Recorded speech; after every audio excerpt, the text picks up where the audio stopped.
Alors, si les écrivains qui ont thématisé des camions dans des œuvres de fiction sont plutôt rares, ceux qui ont commenté les enjeux esthétiques liés à leur représentation sont carrément rarissimes. Parmi eux se distingue Marguerite Duras, qui affirmait ceci en 1977. Le camion, c'est un thème qui a été exploité dans le monde entier, qui est très spectaculaire et qui a été exploité de façon réaliste partout, en Amérique, en France, partout. En écrivant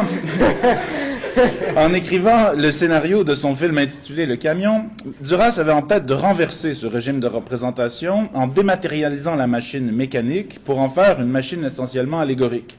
Dans ce scénario, lorsque le déplacement du camion est évoqué, on peut lire ceci. Oui, regardez son parcours comme une trace, une écriture indéchiffrable et claire. Dans un entretien accordé à Michel Porte, Duras insistait à nouveau sur cette idée selon laquelle son camion aurait abandonné le bitume pour circuler sur la route des idées.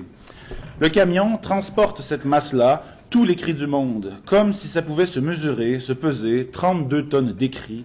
Cela me plaît.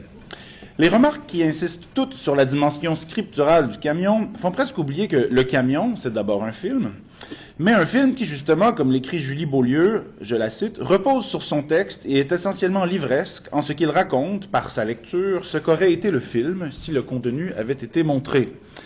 Il y a primauté du texte et, conséquemment, emprise du mot sur l'image. Le spectateur du film Le Camion ne se trouve plus au cinéma au sens traditionnel du terme. Il est plutôt placé devant une lecture, devant une écriture poétique. Fin de citation. Plusieurs autres spécialistes ont affirmé que le camion durassien est plutôt lu que vu et, partant, moins réel que symbolique. À titre d'exemple, dans les notes de l'édition de la Pléiade, on lit que le camion de Duras, je cite, « tel un vaisseau fantôme, un mirage, est une évocation et non l'illustration de l'histoire ». Donc, à en croire Marguerite Duras et les commentateurs de son œuvre, tout se passe donc comme si, chez elle, l'imaginaire du camion se pensait et se développait à partir d'un camion lui-même entièrement imaginaire. Or, aussi vaisseau fantôme soit-il, le camion durassien fait tout de même l'objet de quelques passages qui témoignent de ce qu'on pourrait nommer une volonté de représentation réaliste de la machine. Entre autres exemples, on peut lire ceci dès l'incipit du texte. On part de la route nationale 12 à Pontchartrain. On arrive sur une place. Le camion est là. Un 32 tonnes Saviem, bleu, avec remorque, arrêté. Le camion est là, moteur face à nous. Il démarre, il avance vers nous. Outre les indications spatiales, qui renvoient à un vrai lieu et à une route le traversant effectivement, les informations très précises qui servent à décrire le camion, sa marque, sa couleur, sa capacité de chargement, font en sorte qu'une relation de conformité tend à s'établir directement entre l'objet représenté dans le texte et l'objet réel correspondant. Mais ce qui m'intéresse surtout dans ce passage, c'est que Duras insiste beaucoup sur la masse et le volume de ce camion de 32 tonnes avec remorque. La répétition de la phrase « le camion est là » fait en sorte que ce dernier s'impose non seulement dans l'espace où il se trouve, mais aussi à l'esprit du lecteur, lequel est bientôt mis face à face avec le moteur de l'engin. La machine mécanique prend alors toute la place, d'autant que le moteur démarre et qu'il entraîne le camion à avancer vers nous. Cette progression de la machine vers le spectateur-lecteur lui conférant un statut menaçant. La dimension du camion et le danger qu'il représente, voilà bien ce sur quoi les représentations réalistes insistent continuellement pour spectaculariser le camion. Dans Le romancier et la machine, Jacques Noiret écrit qu'à un aspect proprement technique de l'objet mécanique, correspondant à un fonctionnement scientifiquement, économiquement et socialement déterminé, vient s'ajouter un second aspect qu'il est commode d'appeler métatechnique, correspondant à l'investissement imaginaire que cet objet peut recevoir, qui dépasse évidemment sa nature proprement technique, mais qui en est tout de même inséparable. Fin de citation. Dans les littératures françaises et américaines, l'aspect métatechnique du camion est sans conteste fondé, comme je le disais, sur sa dimension et sur la menace qu'il représente. Ce constat appelle deux remarques. Premièrement, ce flirt de Duras avec ce qu'elle identifie elle-même comme une représentation traditionnelle du camion illustre bien qu'il est difficile, voire peut-être même impossible, on pourra en rediscuter, d'écrire le camion sans passer par là. Le fait qu'il s'impose dans l'espace et qu'il transporte l'imagination pousse simultanément à une volonté de description fidèle et d'évocation symbolique. Deuxièmement, la spectacularisation du camion, sur laquelle les prédécesseurs de Duras ont effectivement beaucoup insisté, participe à ce que j'appellerais sa déréalisation. Ce que je veux dire par là, c'est que dans des textes réputés être réalistes, les représentations du camion engagent l'écriture à emprunter des voies thématiques qu'on aurait plutôt tendance à associer au merveilleux ou à la science-fiction. Donc, pour des raisons de temps, il sera question ici de deux de ses prédécesseurs. Le premier est l'écrivain américain Richard Matheson. Dans sa nouvelle intitulée Duel, publiée en 1971 et adaptée au cinéma la même année par Steven Spielberg, qui est allé vite ce coup-là, Matheson suscite l'effroi chez son lecteur en lui permettant de s'imaginer que ce qui arrive au héros pourrait lui arriver à lui aussi dans la vraie vie, c'est-à-dire être pris en chasse en tant qu'automobiliste par un camionneur psychopathe décidé à vous tuer, et ce, sans aucune raison apparente. Ce faisant, Matheson mobilise un motif clé du folklore américain, celui du tueur sur la route, analysé entre autres par le folkloriste Jan Harold Brunvan. De plus, pour insister sur le vraisemblable d'un tel récit, Matheson a très tôt affirmé que l'idée de ce texte lui était venue après avoir été lui-même victime sur une route californienne d'une poursuite comme ça par un camionneur vraisemblablement mal intentionné. Alors, l'incipit du texte de Matheson est particulièrement intéressant. Alors, at 11:32 a.m., man passed the truck. Dans cette entrée en matière de type in medias res, l'extrême précision temporelle, qui suggère un souci d'exactitude auquel on s'attend lorsque sont relatés des événements majeurs, détonne par rapport à l'action apparemment anodine du personnage, qui ne fait que doubler un camion sur l'autoroute. Cet effet de contraste, qui met la puce à l'oreille, suggère que ce dépassement va faire événement et que le camion va jouer un rôle clé dans toute cette affaire. Et c'est effectivement ce qu'il va se passer. Cette manœuvre va être à l'origine d'un duel routier sans merci qui va profondément bouleverser la vie de Man. Aussi, le fait que le nom de famille du personnage, Man, soit un homonyme du mot man, au sens d'homme, de représentant de l'espèce humaine, permet d'accuser d'entrée de jeu la distinction entre l'homme et la machine et d'annoncer une thématique clé du récit, à savoir que le duel en question opposera moins l'automobiliste et le camionneur que l'automobiliste et le camion. Dans son essai consacré aux figurations des technologies dans la littérature, Isabelle Krzyzkowski écrit que dans les sociétés post-industrielles, je la cite, « L'imaginaire de la machine se construit souvent sur la comparaison et sur la relation du mécanique et du vivant. La machinisation de l'homme a pour pendant l'animation des machines. Elles deviennent des personnages. » Fin de citation. Le texte de Matheson ne contredit pas de tels propos. Le camion ne tarde pas à être assimilé à un automate, et Man, forcé de s'ensauvager pour survivre au duel, se déshumanise temporairement pour devenir une sorte de machine organique mue par ses seuls instincts. En effet, dans Duel, ce n'est pas vraiment le camionneur qui incarne la figure du meurtrier, il est là mais absent. Bien qu'il soit au volant du camion, son identité n'est jamais révélée. Il est maintenu dans l'ombre de sa cabine, soit parce qu'il est trop haut perché pour être bien distingué par l'automobiliste, soit parce que la saleté du pare-brise empêche ce dernier de voir autre chose qu'un profil vague. Comme en témoigne ce passage, c'est plutôt la machine qui matérialise la violence et qui fait vivre la peur. In the rearview mirror, the huge square radiator grill was all he could see now. The truck was almost on him now. He's going to kill me, Man thought, horrified. On retrouve ici une version radicalisée du camion Durassien qui, moteur emballé, énorme, avançait vers nous. Cette fois, le camion entend carrément rouler sur sa victime et son immensité est d'autant plus effrayante du fait de sa proximité. Tout ce que Man voit est l'immense grille qui dissimule le moteur, et il y a quelque chose d'une scène de dévoration ici. La grille évoque la bouche du monstre dans laquelle risque de se retrouver sa victime, avalée par la machine. Dans ce passage, le camionneur ne participe pas à la tension dramatique et le texte insiste sur son évacuation, puisqu'en lieu et place du « it » attendu pour désigner une machine, c'est le pronom « he » qui est utilisé pour personnifier le camion. De sorte que si l'horreur éprouvée par Man a à voir avec la peur de mourir, elle est tout aussi certainement liée à cette impression d'être pourchassé par une machine qui agit d'elle-même. Il faut maintenant dire quelques mots au sujet de la machinisation de l'homme dont parlait Krzyzkowski. Entre le moment où Man passed the truck et celui où le camion engage le duel en redoublant sauvagement l'automobiliste justement fait l'objet de la description suivante. As the car moved off the bridge, he saw a trailer park set back from the highway. How can anyone live out here, he thought. Man drifted into a reverie. The kids, of course, were in school, and would be for hours yet. Maybe Ruth was shopping. Thursday was the day she usually went. Man visualized her in the supermarket, putting various items into the basket cart. He wished he were with her. 3 days of hotel sleeping and restaurant eating, parce que c'est un vendeur ambulant qui est sur la route. He sighed. Impulsively, he switched on the radio and revolved the turning knob until he found the station playing soft, innocuous music. Fin de citation. Pièce clé dans la machinerie sociale américaine, Mann est un père au sein d'une famille nucléaire, un banlieusard satisfait de sa condition, réjoui par des rituels de consommation et comblé par des produits culturels fades et anesthésiants. Un travailleur typique se trouvant sur la route pour se rendre à un rendez-vous d'affaires. Le camion, qui réapparaît brusquement après cette description, qui lui barre la route et qui refusera jusqu'à la fin du récit de le laisser circuler à son aise, est une machine qui s'interpose entre cet homme et sa liberté, entre cet homme et son sentiment d'innocuité. Au volant de sa voiture, symbole par excellence de l'indépendance à l'américaine, Mann siffle.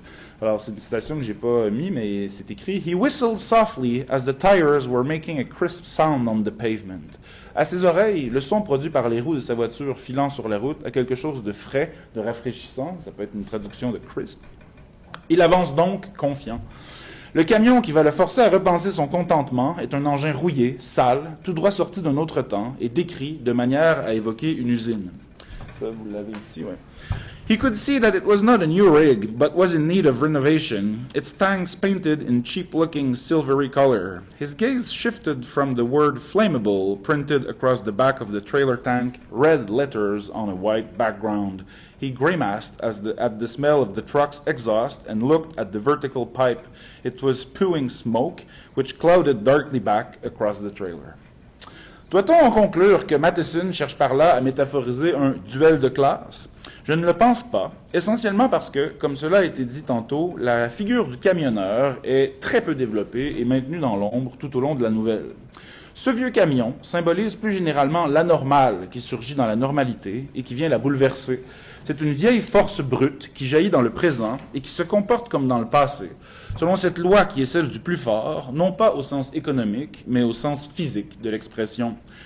D'ailleurs, le premier réflexe du personnage face au danger est de continuer de se comporter conformément aux exigences du présent, c'est-à-dire en fonction de l'argent. Alors, il y a un passage où on lit « He didn't have the time to slow down ». Là, il est derrière le camion. « He'd gotten a late start.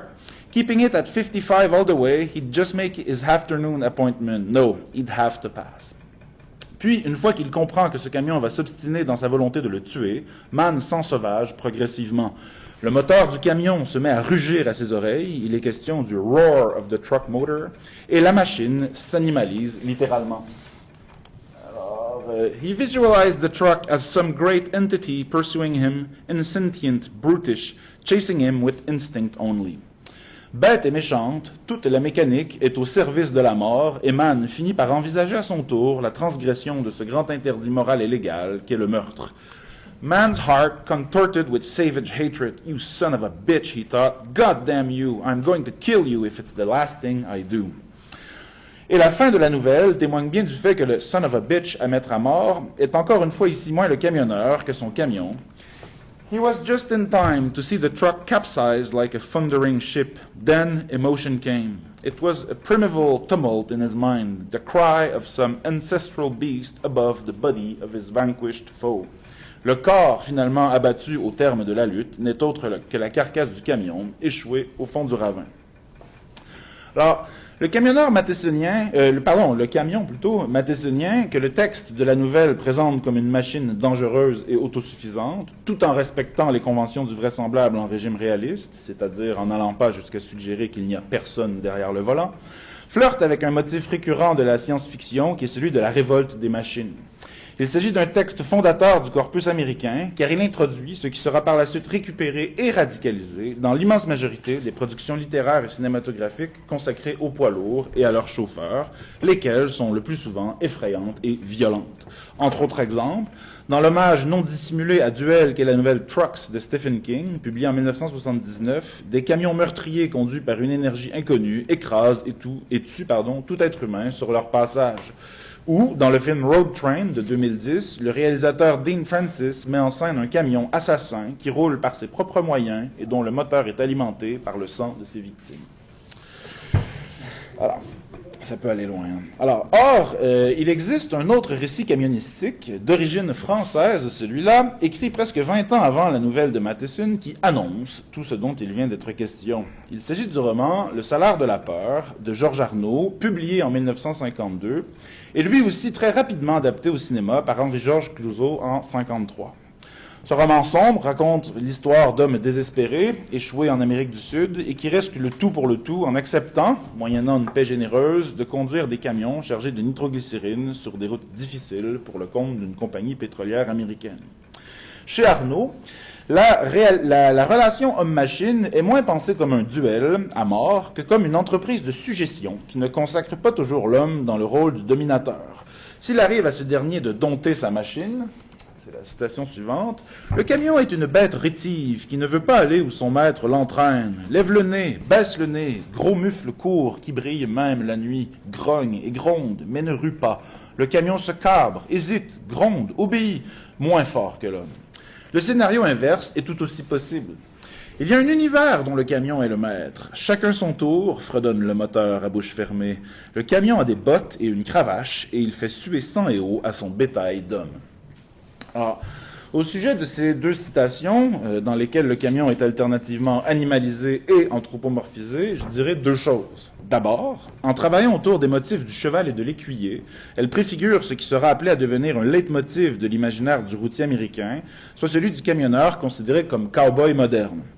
Dans son essai The Long Haul, Truckers, Truck Stops and Trucking, James Thomas souligne qu'à l'image de leurs devanciers, qu'on s'imagine volontiers comme des hommes solitaires parcourant les grands espaces à dos de cheval, les nouveaux cow-boys motorisés, tels qu'on se les représente collectivement à partir des années 60, incarnent la liberté d'hommes solitaires et ombrageux, je le cite.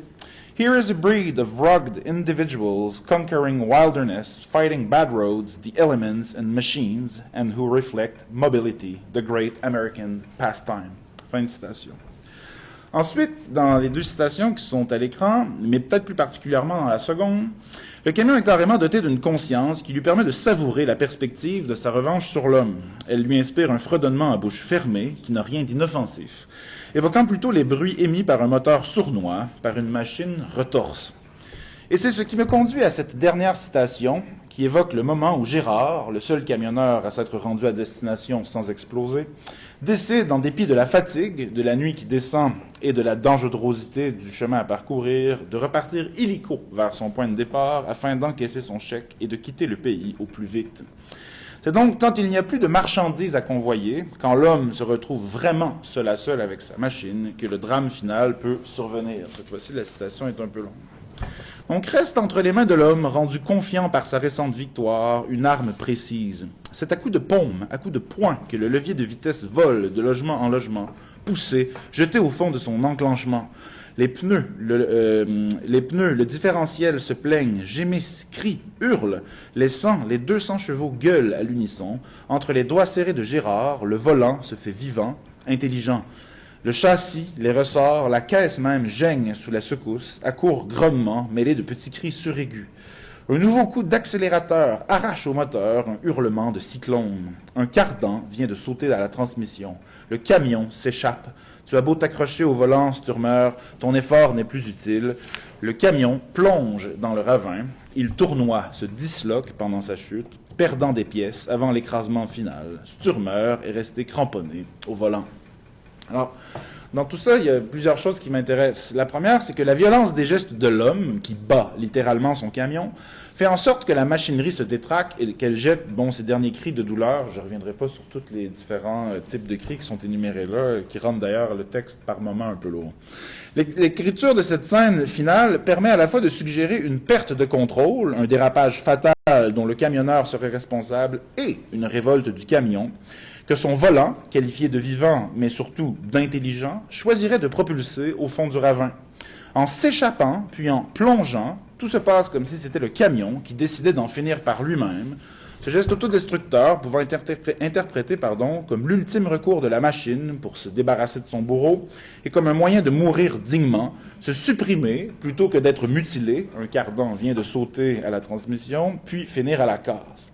Chose certaine, il est difficile de dire si ce camionneur s'est tué à bord de ou a été tué par ce camion au contour flou.